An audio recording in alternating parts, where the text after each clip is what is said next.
Hi guys, and welcome back to another Dabble, the reaction. Now, if you don't know who we are, my name is Molly and I do these videos with my boyfriend Matt.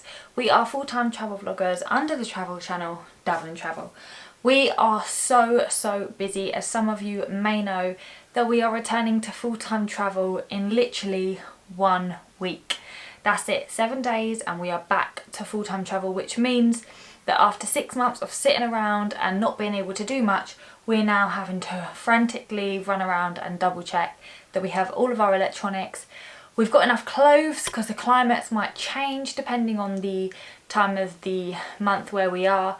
And, you know, just making sure we have everything. So yes, we are both equally busy and we are not always going to be in the videos. But don't worry, we are still going to be doing them together when we can find the time. But I'm going to get in straight into today's video. This one was highly recommended after we've done a few India versus China videos.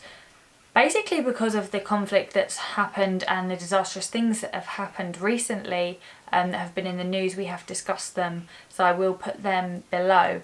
But this one is, what is the dispute between China and India all about? I know that possibly in the last few days there's been another clash at the border.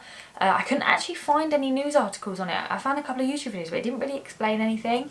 So I'm going to get into this one because I'm sure that if you are like me and I'm not 100% sure what it's all about, then you'd want to find out. So let's get started. June 15th, China and India's military troops clashed in hand-to-hand combat along a disputed border in the Himalayan mountains, resulting in deaths from both sides. This was the deadliest confrontation between India and China along that border in 45 years, marking a dangerous escalation between the two nuclear powers.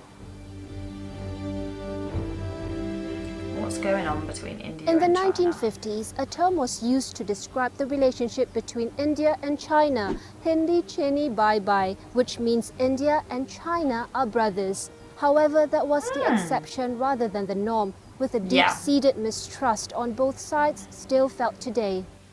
2 years after India's independence in 1947, the People's Republic of China was founded in 1949.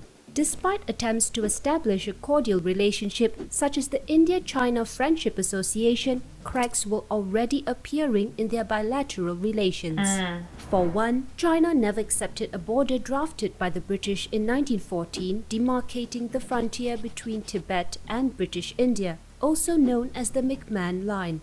The ambiguity of the 550-mile line, which India recognizes as its official legal border, soon became a source of tension between the two Asian neighbors. So it culminated in the Sino-Indian War in 1962. The battle lasted a month and China made inroads past the McMahon Line, while India suffered heavy casualties. Over the next few years, India managed to recover lost ground amid occasional clashes between the two countries, including one in 1975, which brought 45 years of uneasy peace at the border. So not fair, Despite efforts for détente in the following years between the political leadership of both countries, the issue remained unresolved. Between 1993 and 2005, India and China signed a series of border agreements, including a 1996 agreement prohibiting the use of firearms in the volatile area.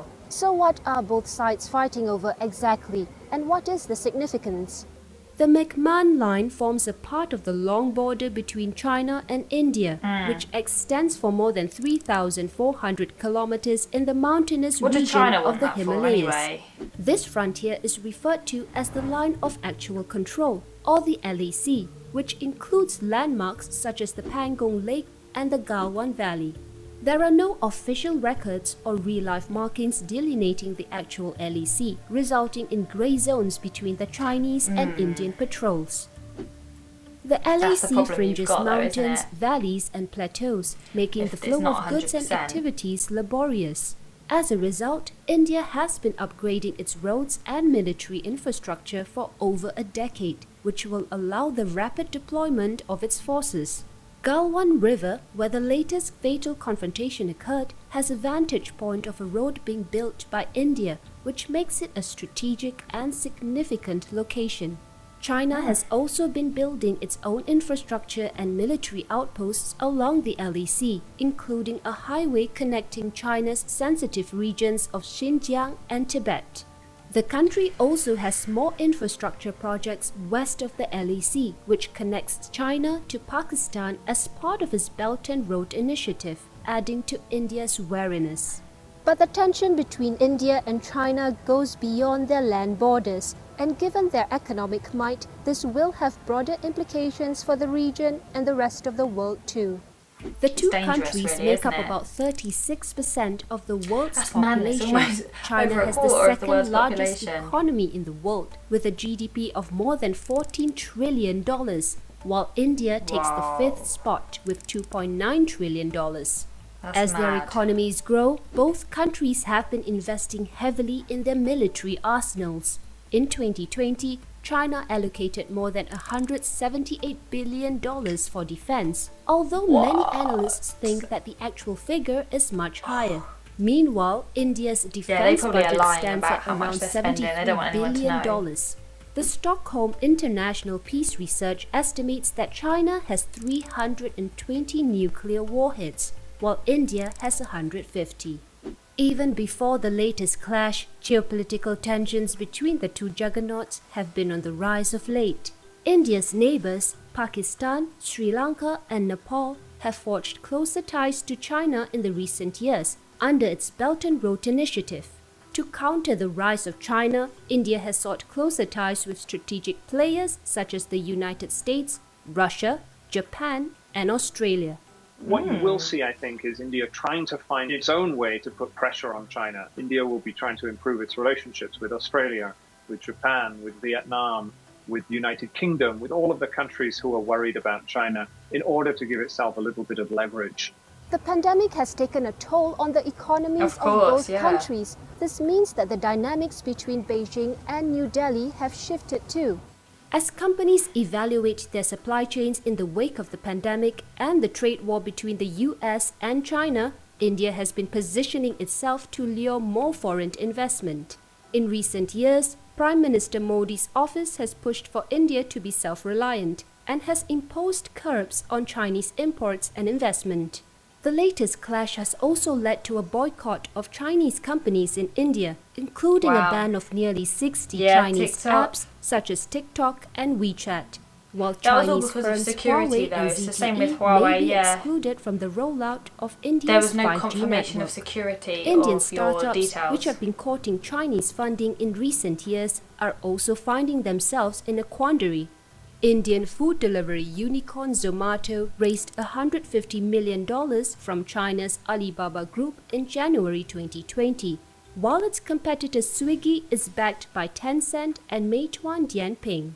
You're talking about a world in which China is going to have curtailed economic relations with the world's leading superpower, the United States, and the world's most important emerging market, that is India. So I think you're going to have a very different economic picture as the US-India relationship coheres around this problem. And every corporate officer and institutional investor needs to be prepared for a world in which you have a confrontation against China by two of the most important democracies in the world. Yeah.